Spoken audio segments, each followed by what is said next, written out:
Podcast Network Asia.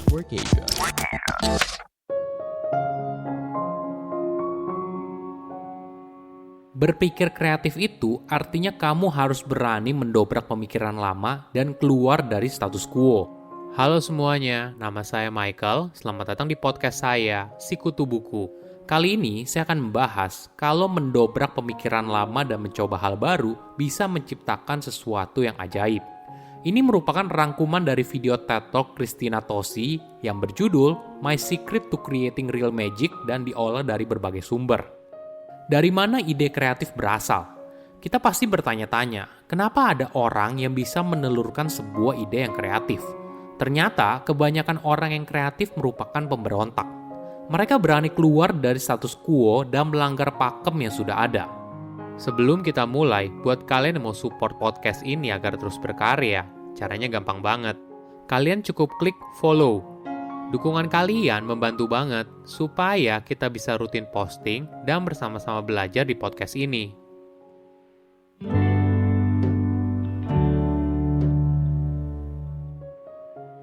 Kebanyakan orang mungkin punya momen yang berkesan. Momen itu seringkali menjadi titik penting dalam hidup seseorang. Christina bercerita pengalaman masa kecilnya saat berumur 3 atau 4 tahun. Saat itu, ibunya baru saja menjemput dia dan saudara perempuannya dari sekolah. Ketika baru keluar dari parkiran, ibunya lalu merogoh tas dan mengeluarkan permen Sugar Babies yang merupakan permen coklat dengan karamel yang meleleh di tengahnya. Ibunya lalu memberikan dia beberapa biji permen ke tangan kedua anaknya. Tentu saja, ini bukan yang biasanya dilakukan oleh para ibu. Boleh dibilang, ibunya telah melanggar beberapa peraturan umum. Misalnya makan permen setelah makan siang, makan di dalam mobil, dan tidak ada hal spesial yang terjadi di hari itu. Hal ini cukup membingungkan kenapa ibunya memberikan mereka permen. Tapi saat itu, Christina masih kecil. Dia lalu mengambil permen tersebut dan mulai mengunyahnya. Rasa manis dari coklat ditambah karamel yang meleleh di tengah membuat dirinya begitu bahagia. Christina sampai merasa saat itu hanya ada satu kata yang dirasakan, yaitu magic. Magic yang nyata. Ketika bicara soal magic, mungkin banyak orang menganggap itu hanyalah tipuan semata. Namun bagi Christina, magic yang nyata itu bukan ilusi. Magic yang nyata merupakan perasaan ketika sesuatu yang biasa aja berubah menjadi luar biasa. Ini ibaratnya merupakan percikan momen yang menyatukan kita dengan dunia. Menariknya, magic tercipta ketika kita melanggar aturan. Ketika kecil, mungkin kita takut melanggar aturan karena akan dihukum. Namun ketika dewasa, ketika kita punya pemikiran yang berbeda, maka akan jadi cerita yang lain. Melanggar aturan, menantang status quo, bertanya kenapa tidak, semua hal ini membangunkan kita dari tidur dan memberikan ruang bagi magic untuk muncul. Bagi Christina, momen magic itu tercipta saat dia membuat kue. Dia dibesarkan dalam keluarga yang suka membuat kue. Nenek dan ibunya membuat kue sebagai hobi. Namun bagi Christina, membuat kue bukan hanya sebagai hobi, tapi merupakan bagian dari hidup. Christina memulai perjalanan bisnisnya dengan menjual es krim. Dia tidak ingin hanya menjual es krim vanila atau coklat. Bagaimana kalau dia menjual es krim yang berbeda? Christina pun berusaha mencari inspirasi dan teringat saat kecilnya. Ibunya dan dia saat itu punya kesepakatan. Karena Christina merupakan anak yang sulit makan, maka ibunya memperbolehkan dia untuk makan sereal sebanyak mungkin asalkan susunya habis diminum. Kejadian masa kecil ini membuat Christina punya ide yang menarik. Dia lalu bereksperimen dan menciptakan es krim dengan campuran sereal.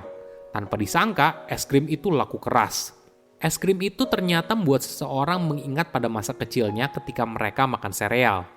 Dari situ, bisnisnya terus berkembang hingga akhirnya Christina mendapat penghargaan sebagai chef yang naik daun.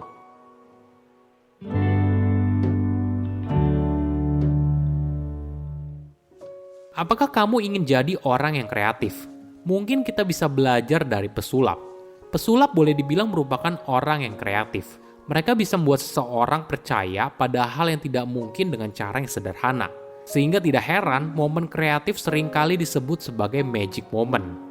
Menariknya, menjadi kreatif bukanlah sesuatu yang kamu miliki sejak lahir, tapi berasal dari sesuatu yang ditemukan, diasah, dan ditingkatkan dalam periode waktu tertentu.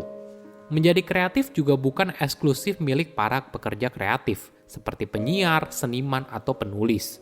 Setiap orang juga perlu kreativitas. Misalnya, mencari solusi dari sebuah masalah kecil ataupun besar juga butuh tingkat kreativitas tertentu. Bahkan jika kamu meniru solusi orang lain, kamu masih perlu memberikan sedikit sentuhan personal agar membuatnya bisa bekerja. Untuk menghasilkan sesuatu yang kreatif, jangan ragu untuk gunakan imajinasi. Imajinasi dan kreativitas itu seringkali berkaitan. Imajinasi adalah berpikir tentang sesuatu yang tidak ada, sedang kreativitas adalah melakukan sesuatu yang bermakna dengan imajinasi, misalnya dengan melanggar aturan. Namun perlu dipahami, melanggar aturan itu bukan artinya melanggar hukum, tapi artinya kamu melanggar semua batas yang ada di sekitar imajinasi kamu. Itulah yang membuat kita sering dengar kalau berpikir kreatif itu harus out of the box. Misalnya penemuan ilmiah yang bisa mengubah dunia hanya berasal dari peneliti yang cukup berani untuk mengimajinasikan hal yang terlihat mustahil, lalu mengetesnya di dalam laboratorium. Terkadang, ide yang kamu temukan hanyalah satu bagian dari sebuah teka-teki yang besar. Kamu mungkin tidak bisa memecahkannya sekarang karena kamu hanya punya satu bagian. Namun pelan-pelan, kamu mulai menemukan bagian yang lain hingga akhirnya menjadi sebuah puzzle yang lengkap. Kreativitas juga boleh dibilang seperti menghubungkan dari satu titik ke titik lainnya. Titiknya sudah ada, namun butuh keahlian seseorang untuk menghubungkan titik tersebut sehingga menjadi sebuah lukisan yang indah.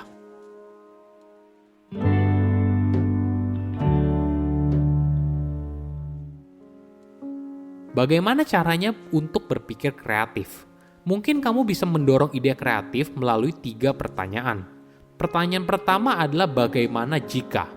Pertanyaan ini ternyata mampu mendorong kita untuk jadi kreatif. Misalnya gini, bagaimana jika kita punya budget tidak terbatas untuk menjual produk ini? Atau bagaimana jika kita membuat es krim dengan rasa nasi Padang? Keajaiban tidak selalu muncul dari jawaban pertanyaan tersebut. Namun pertanyaan ini akan memaksa kita melihat sebuah masalah dari sudut pandang yang berbeda. Nah, disitulah ide kreatif lahir. Pertanyaan kedua adalah siapa lagi? Ketika menghadapi sebuah tantangan, coba tanyakan kepada dirimu sendiri, siapa lagi yang pernah menyelesaikan tantangan tersebut? Orang itu tidak perlu berasal dari industri yang sama dan juga tidak perlu menjawab pertanyaan yang sama, tapi bisa menjawab masalah yang mirip. Misalnya pembuat pasta gigi belajar cara membuat gigi terlihat lebih putih dari bagaimana deterjen memutihkan baju putih. Pertanyaan ketiga adalah bagaimana hal ini bisa seperti itu. Pertanyaan ini akan memaksa otak kamu menemukan korelasi yang mungkin saja tidak terlihat secara gamblang. Misalnya pada tahun 1440, seorang pengrajin emas bernama Gutenberg melihat mesin yang bisa memeras sari dari anggur untuk membuat wine. Dari situ, Gutenberg lalu berpikir kalau sari anggur itu mirip seperti tinta. Bagaimana bila digunakan untuk menekan tinta lalu ditaruh di atas kertas? Di kemudian hari, mesin tersebut menjadi cikal bakal mesin percetakan pertama di dunia. Oke, apa kesimpulannya? Pertama, mendobrak cara lama untuk menghasilkan ide kreatif. Melanggar aturan, menantang status quo, bertanya kenapa tidak, semua hal ini membangunkan kita dari tidur dan memberikan ruang bagi kreativitas untuk muncul. Kedua, semua orang perlu ide kreatif. Menjadi kreatif juga bukan eksklusif milik para pekerja kreatif seperti penyair, seniman, atau penulis. Setiap orang juga perlu kreativitas, misalnya mencari solusi dari sebuah masalah kecil ataupun besar juga membutuhkan tingkat kreativitas tertentu. Bahkan jika kamu meniru solusi orang lain, kamu masih perlu memberikan sentuhan personal untuk membuatnya bisa bekerja.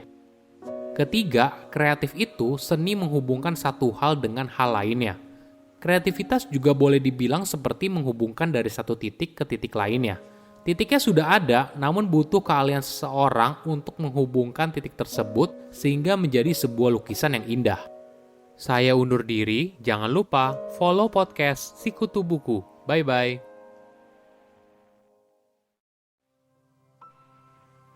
Pandangan dan opini yang disampaikan oleh kreator podcast, host, dan tamu tidak mencerminkan kebijakan resmi dan bagian dari podcast Network Asia.